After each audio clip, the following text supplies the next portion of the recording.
Hak dan kewajiban Rasul 1 Korintus 9 ayat 1-27. Bukankah aku Rasul? Bukankah aku orang bebas? Bukankah aku telah melihat Yesus Tuhan kita? Bukankah kamu adalah buah pekerjaanku dalam Tuhan? Sekalipun bagi orang lain aku bukanlah Rasul, tetapi bagi kamu aku adalah Rasul. Sebab hidupmu dalam Tuhan adalah meterai dari kerasulanku. Inilah pembelaanku terhadap mereka yang mengeritik aku. Tidakkah kami mempunyai hak untuk makan dan minum?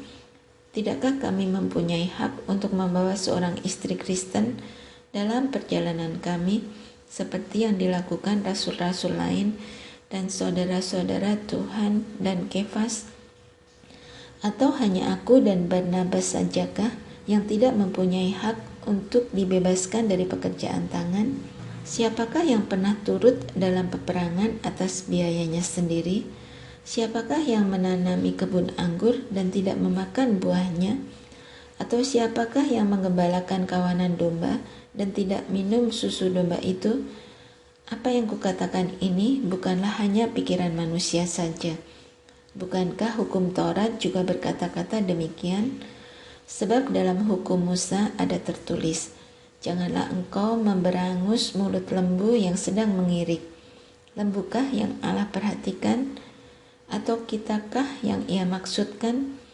Ya, untuk kitalah hal ini ditulis, yaitu pembajak harus membajak dalam pengharapan, dan pengirik harus mengirik dalam pengharapan, untuk memperoleh bagiannya. Jadi, jika kami telah menaburkan benih rohani bagi kamu, berlebih-lebihankah kalau kami menuai hasil duniawi daripada kamu? Kalau orang lain mempunyai hak untuk mengharapkan hal itu daripada kamu, bukankah kami mempunyai hak yang lebih besar? Tetapi kami tidak mempergunakan hak itu. Sebaliknya, kami menanggung segala sesuatu supaya jangan kami mengadakan rintangan bagi pemberitaan Injil Kristus. Tidak tahukah kamu bahwa mereka yang melayani dalam tempat kudus mendapat penghidupannya dari tempat kudus itu, dan bahwa mereka yang melayani mezbah mendapat bagian mereka dari mezbah itu. Demikian pula Tuhan telah menetapkan bahwa mereka yang memberitakan Injil harus hidup dari pemberitaan Injil itu. Tetapi aku tidak pernah mempergunakan satu pun dari hak-hak itu. Aku tidak menulis semuanya ini supaya aku pun diperlakukan juga demikian. Sebab aku lebih suka mati daripada. Sungguh kemegahanku tidak dapat ditiadakan siapapun juga. Karena jika aku memberitakan Injil, aku tidak mempunyai alasan untuk memegahkan diri. Sebab itu adalah keharusan bagiku. Celakalah aku jika aku tidak memberitakan Injil. Kalau andai kata aku melakukannya menurut kehendakku sendiri, memang aku berhak menerima upah. Tetapi karena aku melakukannya bukan menurut kehendakku sendiri, pemberitaan itu adalah tugas penyelenggaraan yang ditanggungkan kepadaku. Kalau demikian, apakah upahku? Upahku ialah ini, bahwa aku boleh memberitakan Injil tanpa upah, dan bahwa aku tidak mempergunakan hakku sebagai pemberita Injil. Sungguh pun aku bebas terhadap semua orang, aku menjadikan diriku hamba dari semua orang, supaya aku boleh memenangkan sebanyak mungkin orang. Demikianlah bagi orang Yahudi, aku menjadi seperti orang Yahudi, supaya aku memenangkan orang-orang Yahudi. Bagi orang-orang yang hidup di bawah hukum Taurat, aku menjadi seperti orang yang hidup di bawah hukum Taurat, sekalipun aku sendiri tidak hidup di bawah hukum Taurat, supaya aku dapat memenangkan mereka yang hidup di bawah hukum Taurat. Bagi orang-orang yang tidak hidup di bawah hukum Taurat, aku menjadi seperti orang yang tidak hidup di bawah hukum Taurat, sekalipun aku tidak hidup di luar hukum Allah, karena aku hidup di bawah hukum Kristus, supaya aku dapat memenangkan mereka yang tidak hidup di bawah hukum Taurat.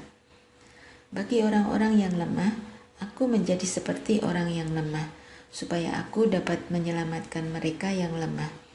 Bagi semua orang, aku telah menjadi segala-galanya, supaya aku sedapat mungkin memenangkan beberapa orang dari antara mereka. Segala sesuatu ini aku lakukan karena Injil, supaya aku mendapat bagian dalamnya. Tidak tahukah kamu bahwa dalam gelanggang pertandingan semua peserta turut berlari, tetapi bahwa hanya satu orang saja yang mendapat hadiah? Karena itu, larilah begitu rupa sehingga kamu memperolehnya. Tiap-tiap orang yang turut mengambil bagian dalam pertandingan menguasai dirinya dalam segala hal. Mereka berbuat demikian untuk memperoleh suatu mahkota yang fana, tapi kita untuk memperoleh suatu mahkota yang abadi. Sebab itu aku tidak berlari tanpa tujuan, dan aku bukan petinju yang sembarangan saja memukul. Tetapi aku melatih tubuhku dan menguasainya seluruhnya, supaya sesudah memberitakan Injil kepada orang lain, jangan aku sendiri ditolak. Israel sebagai suatu peringatan. 1 Korintus 10 ayat 1 sampai 1 Korintus 11 ayat 1. Aku mau supaya kamu mengetahui, saudara-saudara, bahwa nenek moyang kita semua berada di bawah perlindungan awan, dan bahwa mereka semua telah melintasi laut. Untuk menjadi pengikut Musa, mereka semua telah dibaptis dalam awan dan dalam laut.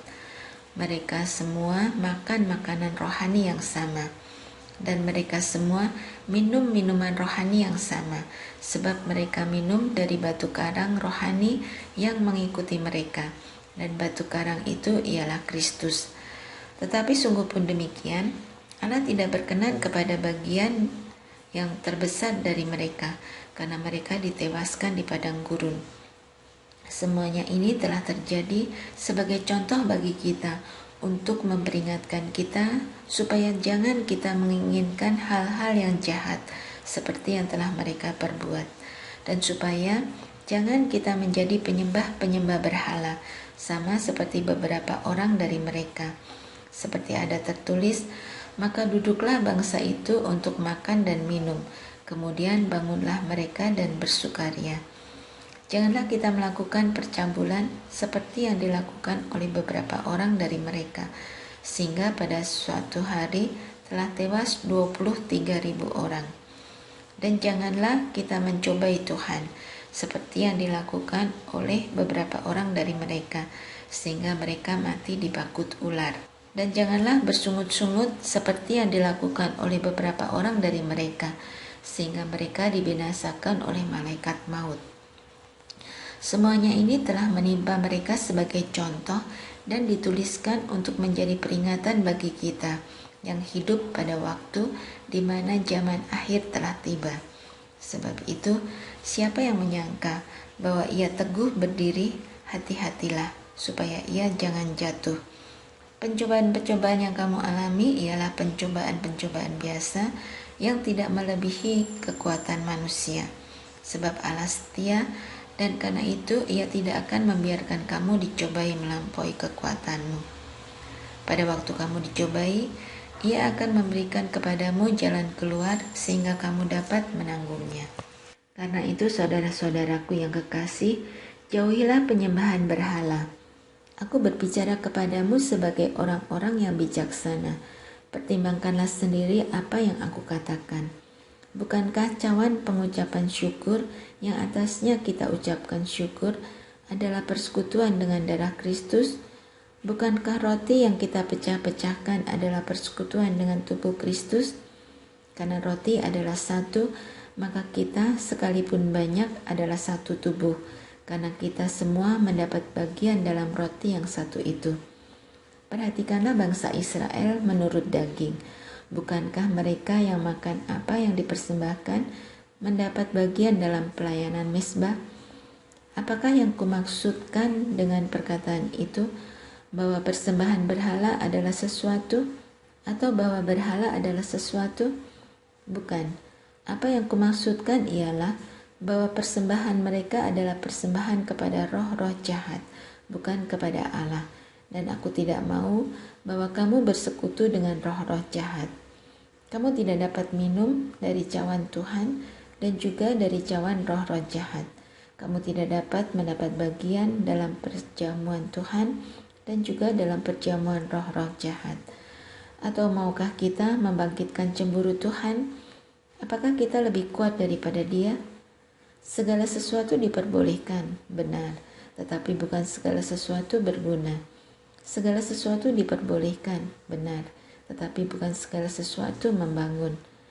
Jangan seorang pun yang mencari keuntungannya sendiri, tetapi hendaklah tiap-tiap orang mencari keuntungan orang lain. Kamu boleh makan segala sesuatu yang dijual di pasar daging tanpa mengadakan pemeriksaan, karena keberatan-keberatan hati nurani, karena bumi serta segala isinya adalah milik Tuhan.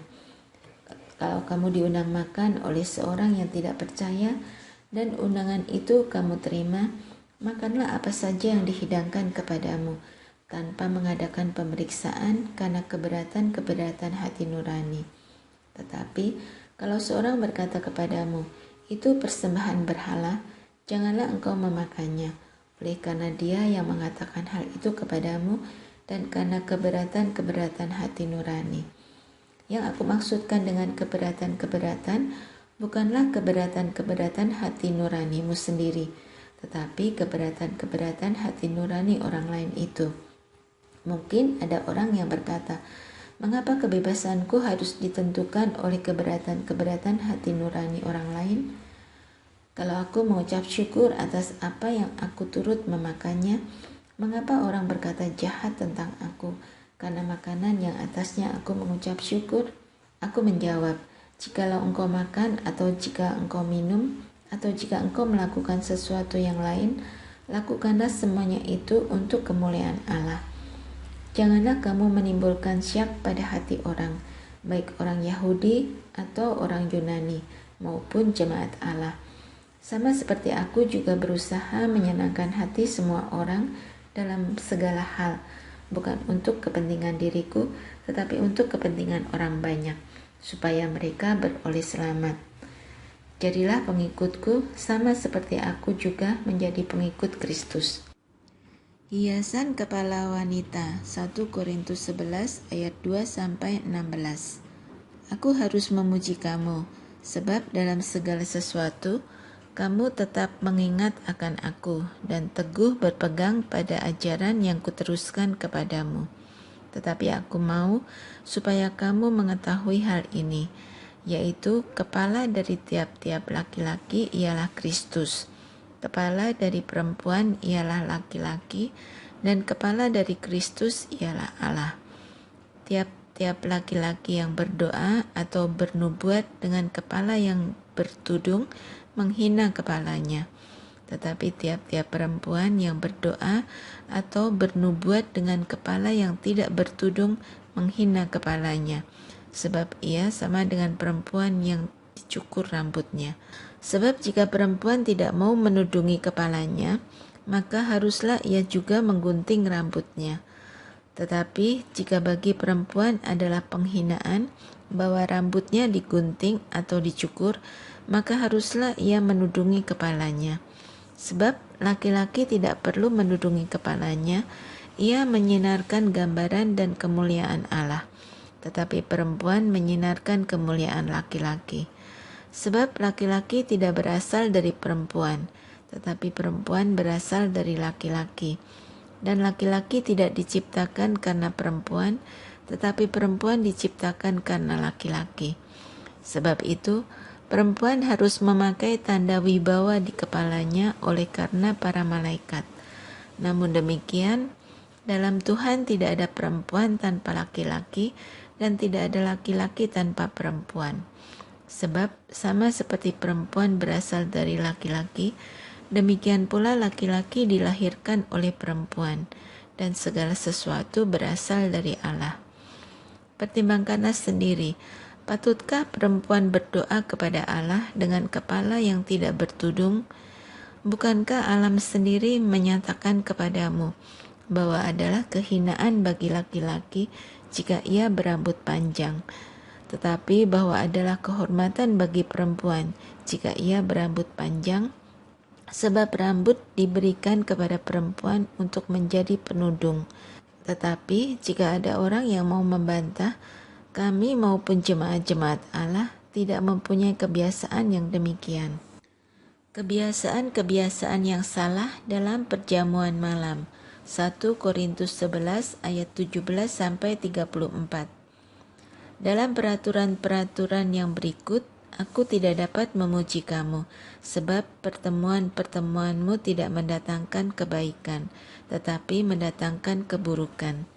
Sebab pertama-tama aku mendengar bahwa apabila kamu berkumpul sebagai jemaat, ada perpecahan di antara kamu, dan hal itu sedikit banyak aku percaya.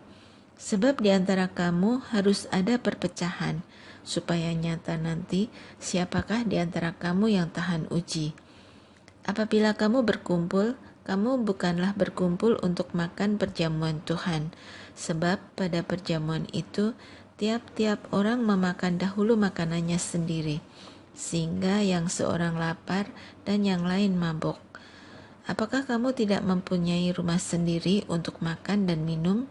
Atau maukah kamu menghinakan jemaat Allah dan memalukan orang-orang yang tidak mempunyai apa-apa?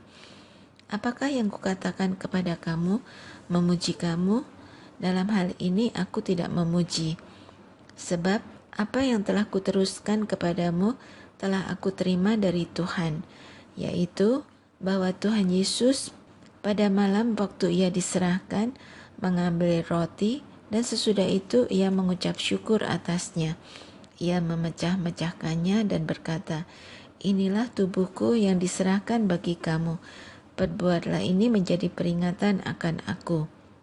Demikian juga ia mengambil cawan sesudah makan, lalu berkata, "Cawan ini adalah perjanjian baru yang dimeteraikan oleh darahku.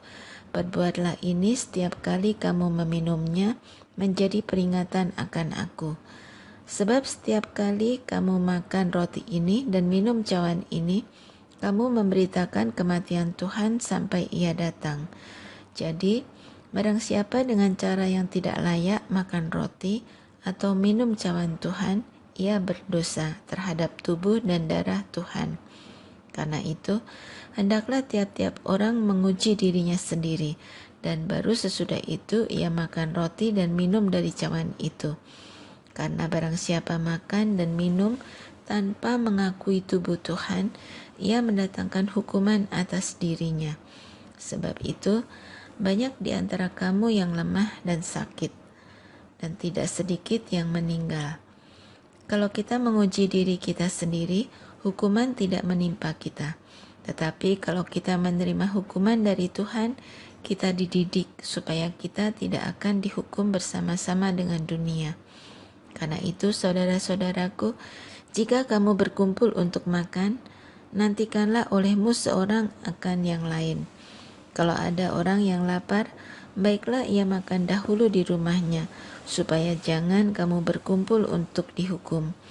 Hal-hal yang lain akan kuatur kalau aku datang.